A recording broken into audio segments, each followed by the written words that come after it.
Good Vok Shavua Tov. Great to be learning with you on a Saturday night. Let's light up the darkness.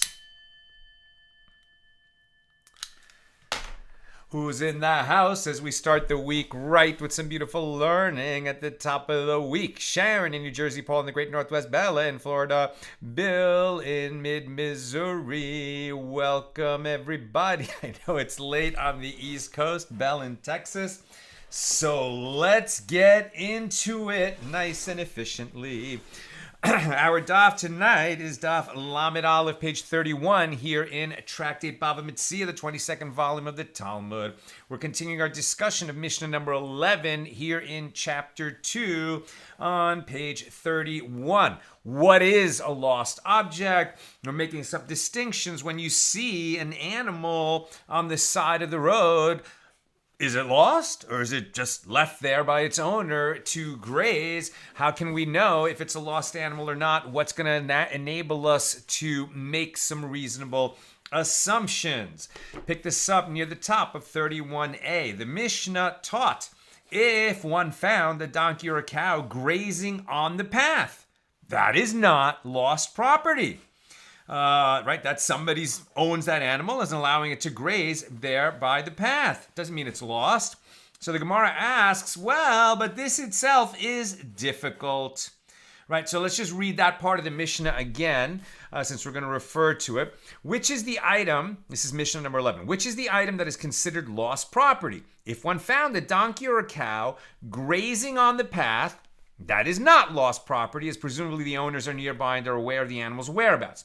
But if one found a donkey with its accoutrements overturned, right, its saddle, its packing, whatever it's loaded on it, overturned, or a cow that ran through the vineyards, that is lost property. Right? So what's interesting is the extra details. On the one hand, we have a donkey or a cow grazing by the path.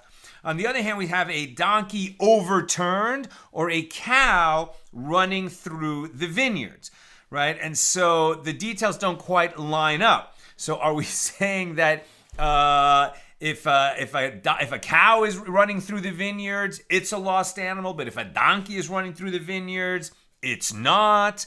Are we saying that if it was grazing in a vineyard, it's not lost, but if it is running, it is lost, right? It's not quite clear how these details line up, and that's what the Gemara is going to challenge. So the Gemara asks, this itself is difficult. On the one hand, you said, if one found a donkey or a cow grazing on the path, that is not lost property, from which it may be inferred that only if it is grazing on the path, it is not lost property. But if it was running on the path, or if it was grazing among the vineyards, then it is a lost item. On the other hand, the latter clause of the Mishnah said, if one found a donkey with its accoutrements overturned, or a cow that ran through the vineyards, that is lost property. Well, from this wording, it may be inferred that only if the animal is running through the vineyards is it lost property. But if it is running on the path, or grazing among the vineyards, it is not lost property, right? So since the details of the two examples given don't really line up, the inference that we would take from it can produce opposite results. So Abaye said that the Tana employs the style of its counterpart tells about it, and the Mishnah distinguishes between grazing and running. So the Tana explains. The Gemara explains that the Tana of our Mishnah taught a case of grazing on the path where the animal is not considered lost property, and the same is true of a case where the animal is grazing among the vineyards. And the Tana taught a case of running through the vineyards where the animal is considered lost property, and the same is true of a case where the animal is running on the path. And you can start to see this makes sense. If an animal is grazing by the path, okay, well, that animal is being allowed to graze. The owner is not nearby. We don't understand quite what's going on. But the animal's not in distress, and probably the owner is just behind a tree around the corner. If an animal's running down the road by itself, no owner in sight, that should give a strong, cause to stop it and say, that might be a lost animal. I think that's a lost animal, right? Abaye said, wait a minute. Right. So Rava said to him, if the Tana of our Mishnah employs the style of its counterpart tells about it, well, then let him teach the lenient case, and all the more so it would apply to the stringent case. And the Gemara explains, the Tana of the Mishnah could teach that when the animal is running on the path, it is lost property, and all the more so is it lost property when it is running through the vineyards. And the Tana of the Mishnah could teach that when the animal is grazing among the vineyards, it is not lost property, and all the more so it is not lost property when it is grazing on the path. Now, the Tana didn't use those words, so are we to understand that that is what the Tana meant? So rather, Rava said the apparent contradiction between the inference from the first clause with regard to running on the path, which would seem to indicate that that's a lost animal, and the inference from the latter clause with regard to running on the path, which would indicate running through the vineyards, lost animal, running on the path, not a lost animal. That's the contradiction. Says Rava, this is not difficult. This inference from the first clause that an animal running on the path is lost property is referring to a case where its face is directed toward the field and it is running away from the city. And that inference from the latter clause that an animal running on the path is not lost property is referring to a case where its face is directed toward the city, presumably running back to its barn. Rava continues, the apparent contradiction between the inference from the first clause with regard to grazing among the vineyards, which says not lost, and the inference from the latter clause with regard to grazing among the vineyards, also not difficult. Here, the inference from the latter clause that an animal grazing among the vineyards is not lost property. This is with regard to the loss of the animal itself. If the animal is grazing among the vineyards, we don't have need to assume that it's lost because maybe it belongs to the guy who owns the vineyard. But there, the inference from the first clause that the laws, but there, the inference from the first clause that the laws of lost property apply in the case of an animal grazing among the vineyards is referring to loss in the sense of damage to the land. So this is interesting. Damage to the land means if you see your neighbor's animal, let's say your neighbor to the left, you see his animal on the property of your neighbor to the right, eating the grapes in his vineyard. You know it's not his animal. You know it's his animal. And he's over there. So it's not that the animal is like lost, like your neighbor over here can't find it. He can find it. He can look across your yard and see that his animal's over there in the vineyard. But while his animal is over there in your other neighbor's vineyard eating the grapes, it's doing damage and harming this neighbor. And this neighbor is going to be liable for that loss. So as a mitzvah to look after the interests of your neighbor to the left, you're going to go over to the right and stop his animal from consuming that guy's grapes to save him the loss of having to reimburse him for the grapes that his animal is eating.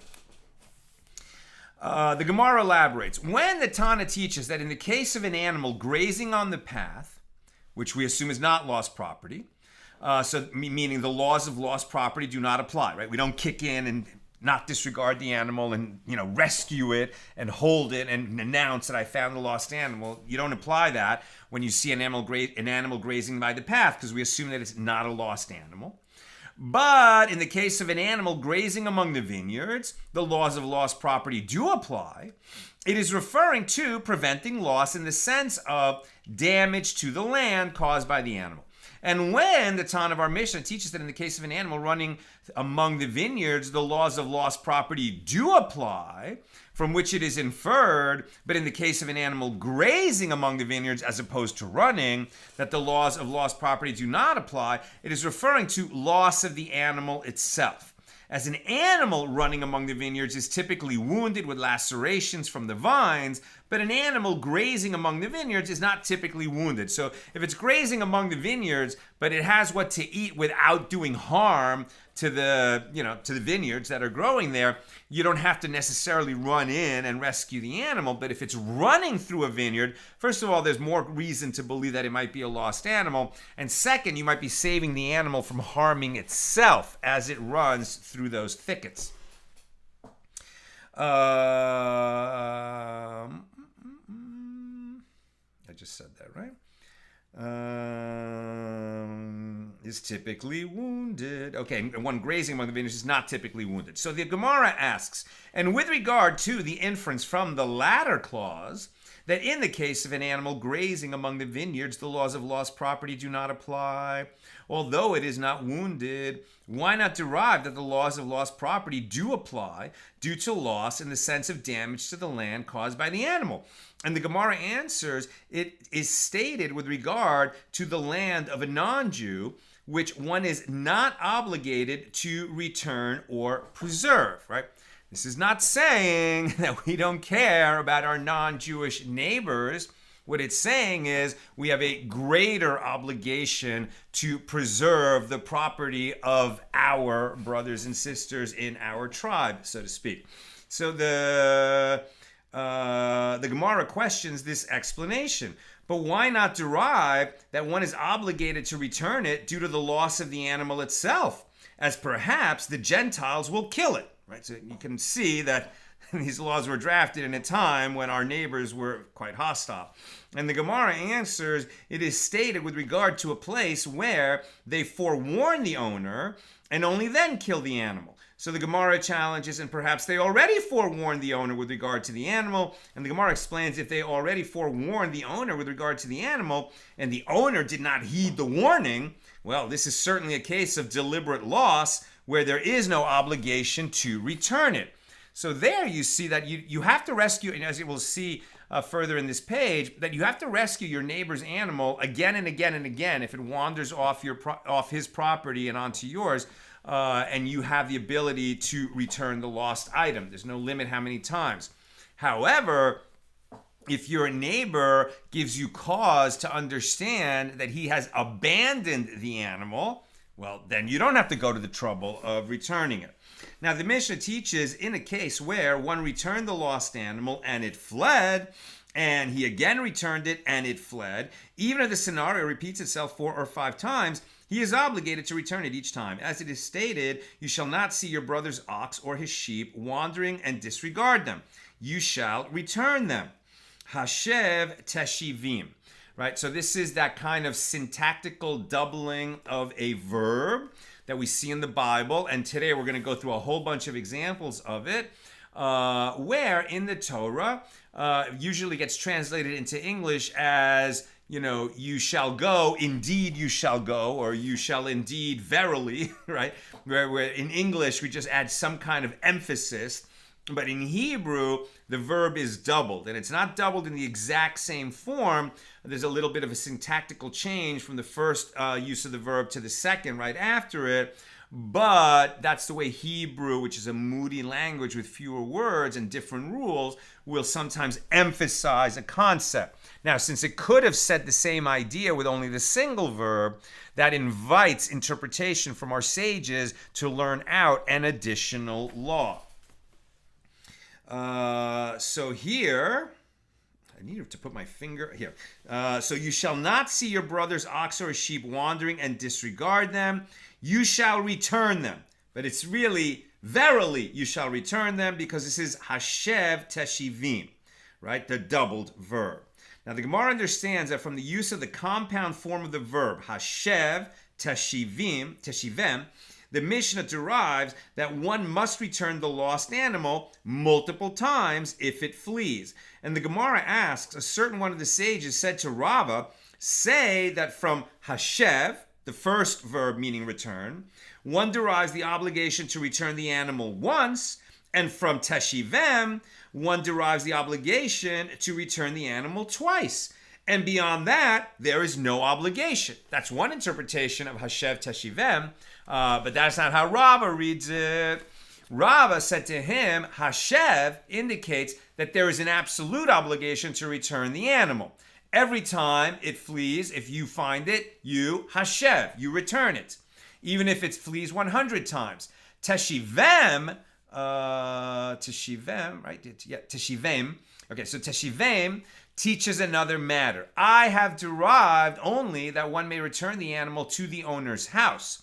From where is the law derived that one may return the animal to his garden or to his building, even if it's in ruins? Right? In other words, your neighbor's property, even if your neighbor is not there. And the verse states, Teshivem, to teach that in any case, wherever one returns the lost animal, he fulfills the mitzvah of returning it. And the Gemara asks, what are the circumstances? If those areas are protected, it is obvious that one who returns the animal there fulfills his obligation. It ran out of your neighbor's barn, you returned it to your neighbor's barn. If they are not protected, but if it's not protected, if you're just putting it out in the open where the animal can easily run off again, then why would you have been considered to have returned the lost animal? Because you know it's going to flee again.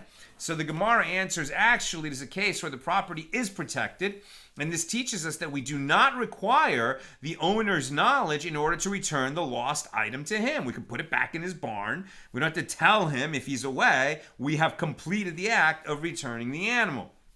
And this ruling, is in accordance with the opinion of Rabbi Elazar, who says every instance involving return of an item to its owner, for example, by a baili or by a thief, requires the owner's knowledge that it is being returned, except for the return of a lost item, as the Torah amplified the law to permit multiple forms of return by means of this compound verb, hashev teshivem, among them return without the owner's knowledge.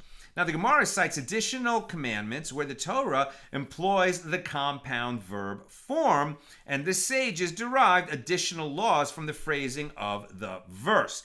And it's going to be following the same kind of pattern where one says a kind of limiting interpretation, and then Rava says, no, that's not the way we read it, and kind of amplifies it in the same way that we just did, hashev teshivem.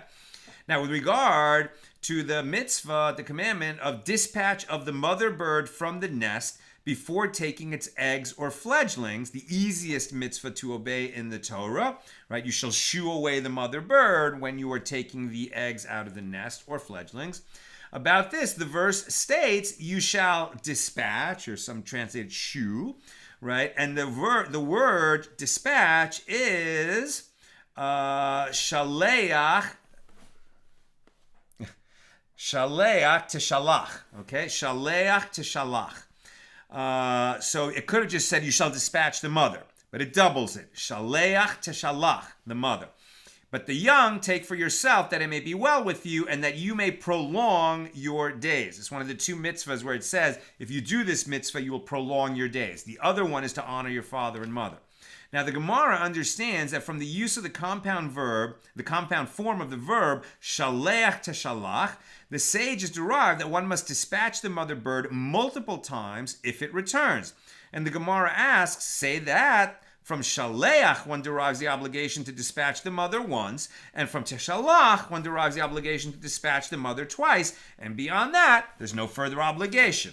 Rava said to him, shaleach indicates that one must dispatch the mother even 100 times. Teshalach teaches something else. I have derived only the obligation to dispatch the mother bird in a case where one takes the eggs or the fledglings and wants to take the mother bird for a non-compulsory matter, for example, to eat it. In a case where one takes the eggs or the fledglings and needs the mother bird for a matter involving a mitzvah. For example, the purification of a mitzorah. Right, the mitzorah, the one who suffers from tsaras, the physical manifestation of a spiritual malady that no longer exists, but when the temple was standing, people in the land, often associated with speaking gossip, lashon hara, would develop the skin condition, become a mitzorah. They'd have to go through a process of purification. At the end of that, they would have to bring certain offerings at the holy temple, which include a bird. All right, so if you were going to use the eggs to eat and the mother bird for a mitzvah, you might have thought that then you don't have to shoo away the mother when you take the eggs. And to dispel that idea, we have the second teshalach, right? So in a case where one takes the eggs or the fledglings and needs the mother bird for a matter involving a mitzvah, for example, the purification of a mitzvah, from where is the law that he must dispatch the mother derived? The verse states, teshalach, to teach that in any case one must dispatch the mother bird, even if one thought to use it for a mitzvah.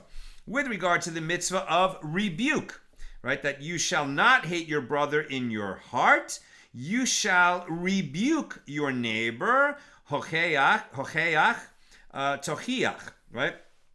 So like the tochacha, you shall rebuke your neighbor, right? So this means that Jews actually have an obligation to tell their fellow Jews if they're doing something wrong as a matter of Jewish law. This is very tricky because we also have the teaching, don't rebuke a scoffer, because he's not going to listen to you and it will diminish the status of the Torah in his eyes.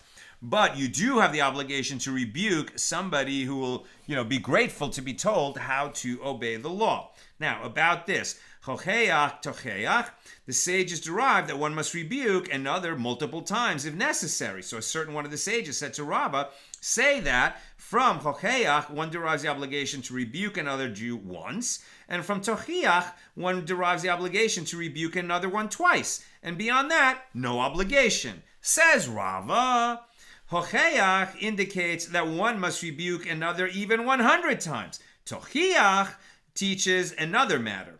I have derived only the obligation of a teacher to rebuke a student. With regard to the obligation for a student to rebuke a teacher, from where is it derived? The verse states, hocheach, tochiach, to teach that one is obligated to rebuke another in any case that warrants rebuke, even if the student is going to rebuke the teacher. And now the Gemara is going to continue citing additional derivations from compound verb forms. If you see the donkey of him that hates you, your enemy, collapsed under its burden, you shall not pass him by, you shall release it with him, right? You will help your enemy unload his donkey, because the donkey's not your enemy and the donkey is suffering under its burden. So even though it's your enemy's donkey, you're going to help him unload the donkey. And the verb, you shall release it, is azov to azov, with him. You shall release it with him. That's Exodus 23:5. I have derived only that one is obligated to help unload the fallen animal in a case where its owner is with it. From where is the obligation to unload it in a case where the owner is not with it? Even though the owner isn't there, the verse was worded as, if you see your enemy with his donkey overladen, you're going to help him unload it even though he's your enemy. Now, if you see a donkey that belongs to your enemy's not even there, of course you're going to go over even on your own without his help to unload his donkey, lest the donkey suffer. How do we know that? Because of azov to azov, indicating that you unload the donkey in any case. The verse states, you shall not see your brother's donkey or his ox fallen by the wayside and hide yourself from them. You shall lift them, hakem takim, with him. So this is the fallen donkey. You will help him get it up. I have derived only that one is obligated to help load the animal in a case where its owner is with it. From where is the obligation to load it in a case where its owner is not with it derived? And the verse states, hakem takim, to teach that there is an obligation to load it in any case. And the Gemara asks, and why does the Torah need to write the compound verb form to teach the obligation in the owner's absence with regard to unloading? And why does the Torah need to write the compound verb form to teach the obligation in the owner's absence with regard to loading the animal? And the Gemara answers, they are both necessary, as had the merciful one written the law only with regard to unloading. I would say that one is obligated to unload the animal even when the owner is not present, due to the fact that in the failure to unload the animal, there's potential suffering of the animal, and there's potential monetary loss, as the burden might be damaged or the animal might die. But in the case of loading, where there is no, or helping the animal get up, there is no potential suffering of animals and there is no potential monetary loss, I would say no, there is no obligation to help the animal up when the owner is not present. And had the Torah taught us the obligation of the owner's absence with regard to helping the animal up, I would say that it is due to the fact that his action is rewarded with remuneration, as one is paid for helping to load up the animal and you get it up. But with regard to unloading, which is performed for free, I would say no, there is no obligation to unload the animal where the owner is not present. Due to the unique element in each, both teachings were necessary. The Gemara asks, and according to Rabbi Shimon, who says that even loading must be performed for free, you can't be paid for helping to load the animal or helping it rise. What is there to say to explain why it was necessary to repeat the obligation with regard to unloading? And the Gemara answers, according to Rabbi Shimon, it is not clearly defined which of the verses is referring to loading and which is referring to unloading. And had the Torah written one verse, it would have been interpreted to be referring to unloading, and one might assume that he need not load an animal in the absence of its owner. The Gemara asks, why do I need the Torah to write these two mitzvahs of unloading and loading, and why do I need the Torah to write the obligation to return a lost item? Write one of them and derive the other from it, as they are all mitzvahs to preserve another's property.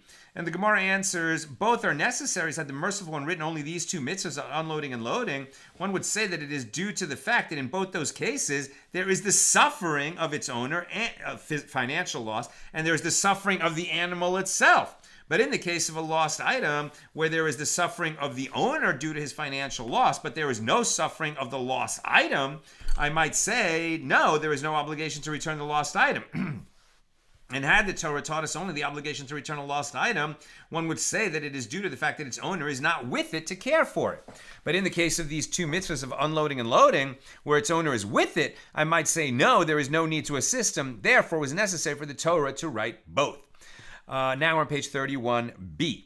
The Gemara cited additional derivations from compound verb forms. Or in enmity struck him with his hand, that he died, he that struck him shall be put to death. Right? This is the death penalty for killing another person. And put to death is mot yumat, Numbers 35:21. So I've derived only that the murderer is executed with the form of death written with regard to him, which is decapitation. From where is it derived that if you are unable to execute him with the form of death written with regard to him, that it is permitted for you to execute him with any death with which you are able to execute him? We're not going to get hung up on which form of death penalty. If we can't apply the appropriate one, decapitation, then we'll let some other form of death penalty be used. And the verse states, we learn that from mot yumat, the doubling of the you shall execute, to teach that you must execute him in any case. With regard to an idolatrous city. So this would be a city of Jews within Israel that became idolatrous, like a majority of the people were performing idolatry in that city, a deep, deep rot, right? So this would be when the temple was standing in the land of Israel, certainly not now.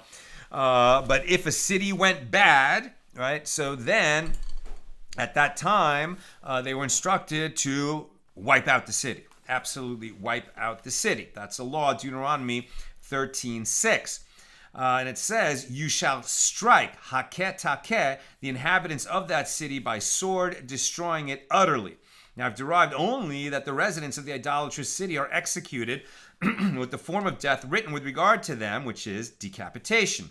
From where is it derived that you are unable to execute them with the form of death written with regard to them?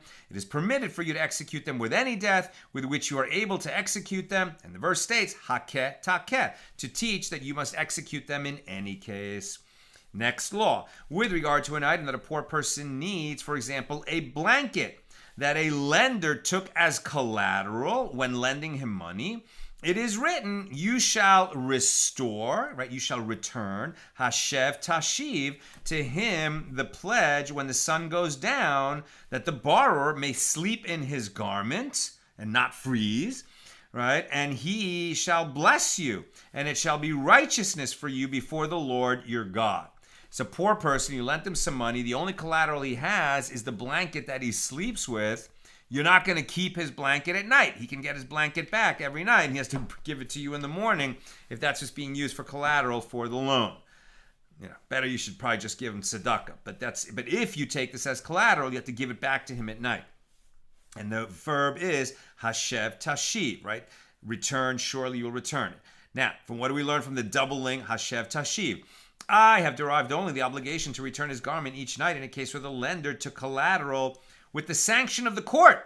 From where do I derive the obligation to return his garment each night, even in a case where the lender took collateral without the sanction of the court? The verse states, Hashev Tashiv, to teach that he must return it in any case.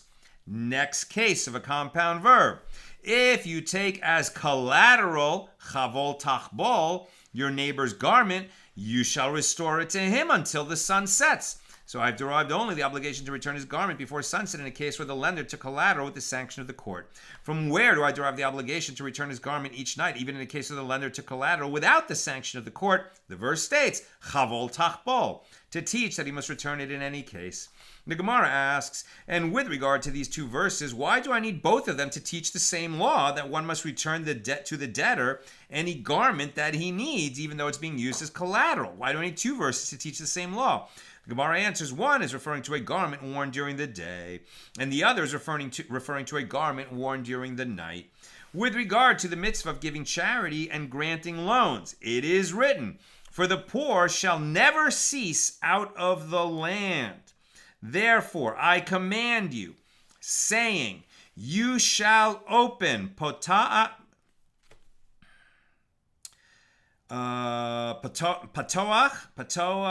tiftach, right? Tiftach, right? Just like right?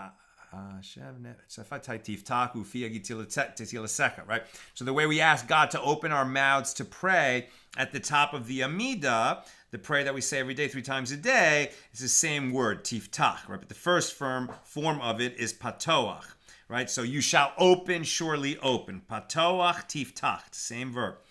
You shall surely open your hand to your poor and needy brother in your land. From this, I've derived only the obligation to give charity to the poor residents of your city.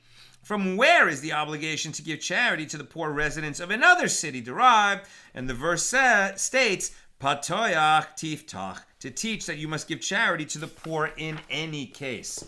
With regard to the mitzvah of giving charity, it is written, beware, and your eye is stingy against your needy brother, you shall give, naton titen, him, and your heart shall not be grieved when you give unto him. Right? When somebody collecting charity comes to you and asks, it's not an annoyance, it's an opportunity. He's given you the opportunity to do a mitzvah, and you have to give with a whole heart.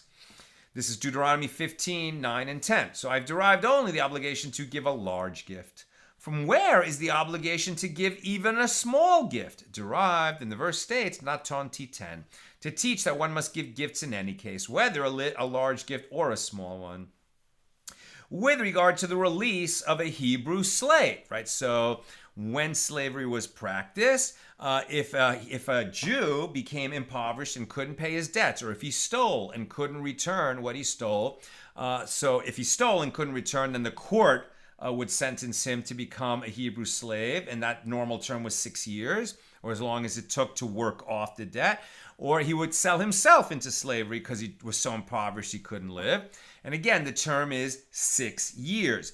And after the 6 years is completed, where he has been serving, a fellow Jew who is his master while he's a Hebrew slave, when he goes out from slavery, the master has to give him gifts. You don't let him go empty-handed.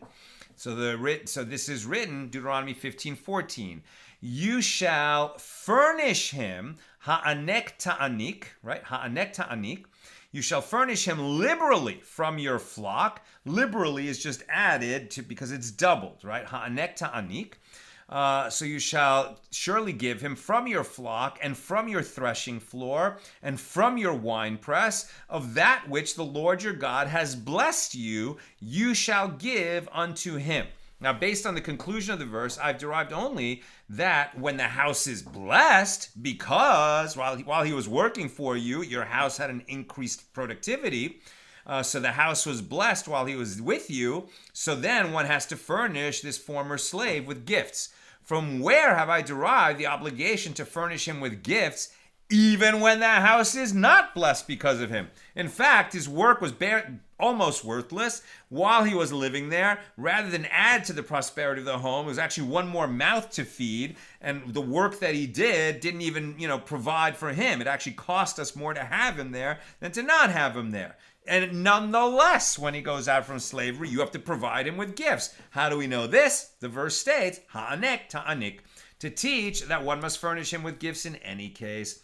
I'm almost done. Questions or comments? Please get them in. The Gemara asks, and according to Rabbi Elazar ben Azariah, who says, if the house is blessed because of him, one furnishes him with gifts. And if the house is not blessed because of him, one need not furnish him with gifts, right? So Elazar ben Azariah doesn't agree with how the sages interpreted this hanek ta'anik. So according to Rabbi Elazar ben Azariah, why is the verb doubled? Right, so according to that, why do I need the compound verb? The Gemara answers, according to Rabbi Elazar ben Azariah, the Torah speaks in the language of people. The compound verb is a common conversational style, and the Torah employs the same style. So Rabbi Elazar ben Azariah holds that there is nothing extraordinary about it, and therefore nothing may be derived from it in this case. But we don't hold like Elazar ben Azariah.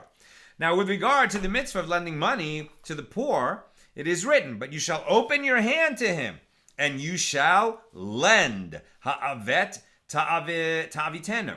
So you shall lend to him sufficient for his need that he is lacking. That's Deuteronomy 15:8. I have derived only that in a case where one does not have resources and does not want to be supported with charity, the merciful one states, provide for him by means of a loan. Right? The guy is poor, he's starving, but he's too proud to take charity, so you lend to him, okay? But in a case where he has resources and he doesn't want to support himself with his own resources, and maybe he has a good reason for that, like he's trying to hold those resources for his kids or something, he doesn't want to eat into that, you see him that he's starving, so even though he has what to eat with, but he, for his own reasons, he doesn't want to use it, that this law would still apply to him and you should lend money to him. How do we know that? Because it's double, ta'avitenu.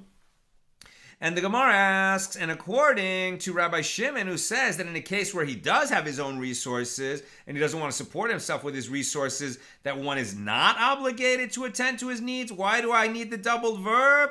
Ha'avet ta'avitenu? And the Gemara answers, the Torah speaks in the language of people and nothing may be derived from it. So on this law, at least, Rabbi Shimon holds, like Rabbi Elazar ben Azariah, that the doubling is just the nature of the language and not to teach something new. But the majority disagree with that and teach that we would lend to such a person. Okay, let's see if we have any questions or comments on Bava Metzia 31. Nina saying no questions or comments. So that's what we've got for tonight. With God's help, we'll be together again tomorrow, Sunday at the regular time, 6 p.m. Pacific. Monday for sure is going to be 7 p.m. Probably Monday and Tuesday like last week because we still have work to do on the movie. But in any case, tomorrow, Sunday, 6 p.m. Pacific. Have a great night and a great week.